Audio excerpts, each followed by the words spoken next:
Nobody would be tougher on ISIS than Donald Trump. Nobody. I will find within our military, I will find the General Patton, or I will find General MacArthur. I will find the right guy. I will find the guy that's going to take that military and make it really work. Nobody will be pushing us around. 8 years ago tomorrow, Donald Trump announcing for president. 8 years ago tomorrow. But that quest to find the right general turned out to be very, very hard. And it's going to be hard the next time if he gets in, because the generals, not all that these days. Incredibly weak, timid, bureaucratic, political, bad. Just bad. And this has been a long time coming, all right? All kinds of things happening in the military. They don't want effective leaders rising through the ranks. They want malleable, weak, frightened men and women, and that's what they've got. Now, I like General John Kelly in terms of his record in the military, but there are some limitations if you spend too much time in the military, all right? You're off, cloistered, on bases, and sometimes the world passes you by. He looked the part, looked strong, was strong, but not very savvy, not very sophisticated. In over his head at the Department of Homeland Security and as chief of staff. President Trump made him the chief of staff. And he just did not have the political acumen for the job. Not his fault, really. You can't get that often in the Marine Corps. Some can. He definitely didn't. And what is he doing now? Trashing Trump. Because, hey, in the swamp, that's what you do. Horrible comments from the chief of staff. What did he say? He's scared blankless. This is the way he compensates for that. He gives people the appearance he doesn't care by doing this for the first time in his life. It looks like he's being held accountable for the first time in his life. This is what happens when you're retired and you watch a lot of MSNBC. This is not President Trump. He hasn't known him for his entire life. And a couple of leadership traits in the Marine Corps, one of them is loyalty and the other is tact. This is not loyal. This is tactless, although maybe it works for him. Look, this is the same guy who fired Scaramucci. Remember Scaramucci? An opportunity for me to serve the country. I love the president. I said that candidly, that I was disappointed, but I love the president, and I'm very, very loyal to the president. I don't think I'd be standing here if I didn't have a good relationship with the president. I love the president, and I think a lot of you guys know in the media I've been very, very loyal to him. But here's what I will tell you, okay? I love the president. All right. He really loved the president, right? He was a terrible communications director with the sunglasses, all about him. I mean, it was just bizarre. He got kind of screwed by the fake news, but Trump derangement syndrome, whatever, midlife crisis. After all that love, he started hating Donald Trump, and then John Kelly, who fired him, linked up with him. These guys are buddies now. It's a very strange thing. I think money has a lot to do with it. I'm not exactly sure how, but money talks in the swamp. So what about the accountability for generals, for senior Pentagon officials like, General Mattis, who later became Secretary of Defense, also undermined Trump in big ways and small every chance he got. Now, if you served on active duty as a general in Afghanistan or in Iraq, I think you've got some explaining to do, right? We support men and women and troops, but the decision makers, I think they blew the war, don't you? The one in Afghanistan, the one in Iraq. And there's something very strange about military culture. It's changed over the past 10, 20, 30 years. Who knows how long this has been taking place? But look, political leaders need to know what the hell's going on in a war.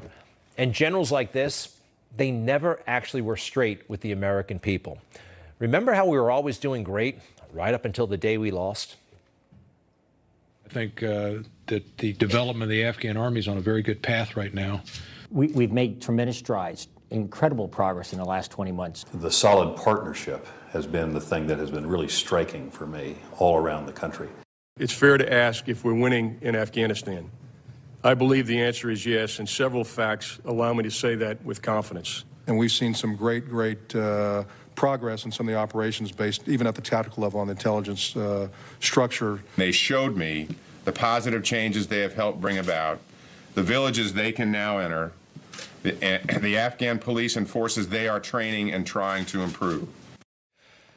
It's like a yes man culture. It is, and I think that has to be addressed. Everybody telling the boss what they think the boss wants to hear. So when President Trump becomes president again, as I hope he does, he's going to have to look very, very hard for the guy, for the general. He may have to find somebody who's not a general, maybe a major, maybe a captain, maybe a sergeant, maybe a petty officer. Seriously, these guys are better than these guys. Could be like this. So Eisenhower led America's military in World War II, right? But what was he in 1941, just before the war started? He was just a lieutenant colonel. He was an 05, but they knew he was talented. They spotted it, and they started to promote the hell out of him again and again and again, all the way up to 5-star general. When Trump gets in there again, who knows who the guy is to lead the military? Might be a general, might be an officer, might be an enlisted man. Maybe we should try that. I think it'd be a pretty cool thing. You know, America's really consumed with status. And it's probably a negative thing. What is it? Position or rank in relation to others. Rank in a hierarchy of prestige. Tom Wolfe, the great American writer, he was obsessed with status, thought it was the prime motivator of people. Look at this. I think every living moment of a human being's life, unless the person is starving or in immediate danger of death in some other way, is controlled by a concern for status. I don't know if that applies to everybody, but I know it applies to folks in the fake news. Absolutely. They are consumed with status. They write for each other. They perform for each other. They give each other awards. It's all about where they fit in the pack. It's very much like high school, the cool kids, the less than cool kids, this table, that table in the cafeteria. And they're particularly obsessed with who went to what school. And the ultimate in college for them is the Ivy League, right? Princeton, Harvard, all these big schools. Nobody in the real world cares, and if you've been alive, you'll probably have met somebody who went to one of these schools who isn't very impressive. But the media, they look past that. They love it. Only 0.4% of the American population actually graduated from an Ivy League school. Incidentally, yes, President Trump graduated from the University of Pennsylvania. Good for him, back in 1968. But he started at a working class school, Fordham University, a commuter school. There he is on the second from the right. Yeah, Donald Trump with the rugby team, I think, or the tennis team, or the squash club, something like that. Look, I think he had designs to be a major presence in New York City and the nation, and he knew at that point that an Ivy League credential could help. And it did. But it's gotten way out of hand. Something like 1 in 4 presidents, Ivy League school. And everybody over at CNN, Ivy League school. Oh boy, so big, so important. Anderson Cooper, Yale University. They love that over there. The audience could care less. Jake Tapper, Dartmouth College. Again, the audience doesn't care.